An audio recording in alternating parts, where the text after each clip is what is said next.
I'm about to be extremely critical about a game that I have played just about every single day since March 20th, 2020, when it was released.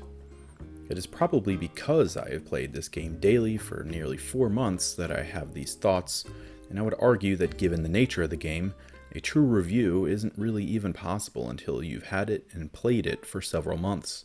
Some might even argue you'd need to play it over the course of an entire year, experiencing everything the game has to offer each month and with each new season, to make a true determination about how good the game is. I think nearly 4 months of continuous play is good enough, and I know that I will still keep playing it despite how shallow it is. The repetitive nature of its tasks and the charm of the game hold up over time, and work for the 30 minutes to an hour each day that I've been playing. I want to make it clear that I quite enjoy the game, so much so that it recently surpassed Zelda Breath of the Wild in most hours played, at over 265 hours on my Switch. My wife enjoys the game and also plays it every single day. The game is great for getting people who don't normally play video games deeply invested, and that may also be a reason why it is so shallow. Most non-gamers, i.e. people like my wife, don't necessarily take issue with the things that we, gamers, begin to notice because we have other games to compare them to and have played hundreds of other games over the years. We also want to move on to other games. My wife would be content playing this game, and only this game on her Switch, I imagine for far longer than I will. My wife and I talk about turnips, turnip values, should we wait to sell, should we not, and this is at least a fun thing to talk about throughout the week. So as I get into the critical part of this video, please know that from a technical perspective, I think the game looks great, I think it is fun to play, and Nintendo deserves every dollar they've made because it is clear to me that a tremendous amount of love went into the creation of this game. But, that being said, Animal Crossing New Horizons is a game that is a mile wide and an inch deep. The more I play, the more obvious it is, and I've become jaded with some parts of the game, while others are downright annoying to me. Let's begin with Isabelle's daily briefings. Is there anything more pointless in this game? In fact, this daily briefing is a perfect example of the shallowness and repetitive nature of the game. It encapsulates all of the issues that plague New Horizons. For the first week or so, Isabelle isn't even there. It is Tom Nook, and every day as your island expands in some way or another, there actually is news. Then, as a sign of continued growth, Isabelle comes on the scene and your island continues to expand, gets new islanders, gets new visitors, etc. However, after a few months, you've heard everything that she has to say. She starts repeating the same tired jokes about TV, game shows, etc. over and over. It's like an additional 30 seconds of a loading screen that I am forced to sit through. I just mash the B button at the start of the game each day. I'd guess she actually has some kind of an announcement maybe once a month now, if I am lucky, and have shooting stars on my island. I'm not even sure what the point of her addressing you every day even is. If there is actual news, she can address us. If not, why can't we just jump right into the game? Next, what initially seemed like a strength of New Horizons has instead turned into a weakness, and that is the visits each day by various vendors or other visitors. Be it the fashion hedgehog, the creepy shrub guy, the rug camel, the washed up seagull, the list goes on. The vendors sell essentially the same stuff into perpetuity. I don't even bother interacting with them anymore, save the rug camel, and at least that experience lends itself to a sense of mystery as you don't know what you're gonna get. The visitors actually want to come to the island, like the bug and fish characters, make you sit through 5 windows of text every time you want to talk to them and sell your items for that 50% higher value. And rather than having to run around my entire island each day and see who my visitor is, here's an idea.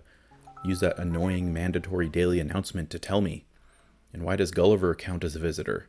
I don't even bother to wake him up anymore because he says the same thing, and it takes like 20 text boxes to get through it. Same with the ghost that floats around. I don't waste my time on that guy, as it is the same shallow interaction every single time. The worst part about the visitors is that the one visitor I really want to come is the art guy, Red the Fox. Nintendo expanded the museum recently and included an art section.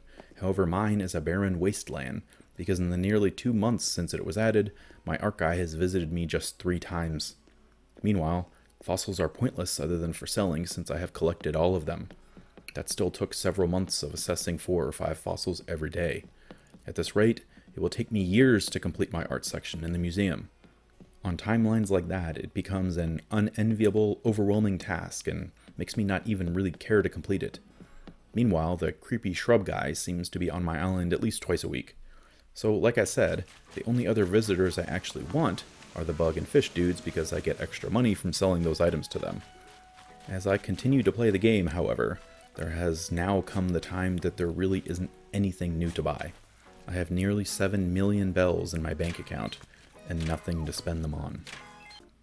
The same anemic items seem to pop up at the shop, but every once in a while something new will arrive and I'll buy that. As bad as this is, it is way, way better than the Nook Miles shop or the special items available through the bell dispensing machine. I check it every day to see if a new KK track is available, but there has been hardly any change in either of those storefronts for months. So, I'd imagine anyone who has been playing the game since it released has millions of bells and nothing to spend them on. Further, and even worse, the best new idea about the game, besides the crafting, the Nook Miles, has become worthless as well. The idea of visiting other mystery islands was interesting at first, but the rare islands are so rare that it is almost not worth the hassle of going to get the ticket, going to the airport, talking to the dodo, etc., just to see the same Bamboo Island or the other generic ones you visit over and over. Even getting one like the Bell Rock Island is fun, and you can net over 80,000 bells, but then what? Nothing to spend them on anymore. So now I have hundreds of thousands of Nook Miles and millions of bells and no reason to use them. I run around the island each day shaking trees and looking for new furniture, but most of the time it is a repeat. Same with the DIY recipes. Maybe 1 in every 5 I get is new at this point.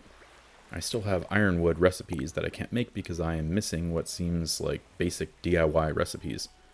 Speaking of DIY recipes, this is one of those things that I love about the game. Crafting is an essential addition, and beyond that, we can now actually modify our islands. However, that is something that you do heavily one time, and then tweak it a little more over time. I added all of my paths, molded the waterways a bit, and then I was done. Crafting is something that continues to be fun, if only I could get a reliable stream of new DIY recipes. Instead, as I said before, sometimes I go days without getting a new recipe.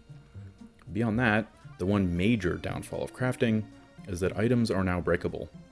I'll defend breakable weapons in Zelda Breath of the Wild to the death, because it was integral to the gameplay loop and encouraged the use of new weapons and venturing into enemy camps that may have been a bit over your head, but it was worth it in awesome weapons if you managed to survive. Animal Crossing has none of that. Your fishing pole breaks and you have to go craft a new one. It is infuriating that I cannot craft some ultra-durable items. Even if they sold an unbreakable series of nets, fishing poles, and shovels at 500,000 bells a pop, actually make it 1 million, I would buy them. Breakable items in Animal Crossing do not belong and add a level of annoyance to the game that doesn't need to exist. Now, to the islanders themselves. While I will admit that each islander has their own unique personalities, for the most part, after a few months they are all saying the same things over and over. There's no actual conversations. There's no depth to their character. Like the rest of the game, they are a facade, a pretty exterior to a hollow shell.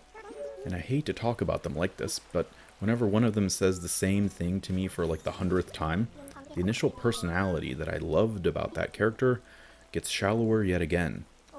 I understand there is probably an entire book's worth of text in this game, and that the developers probably thought it was way more than enough.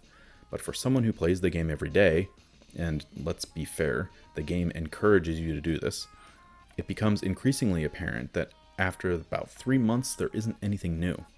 Sure, there are new bugs and fish, but after the first week of each month you've likely caught most of them. What comes next is a new season. In fact, I can't wait to see my island in the fall and in the winter, and what that will bring.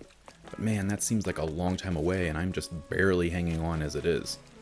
What can Nintendo do to make the game feel fresh for those of us who have been playing every day? They need something more than repetitive events, like the wedding event going on in June. I mean, seriously?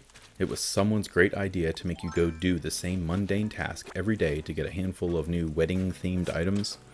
There must be more to it than this. I don't even want to bring up Bunny Day either.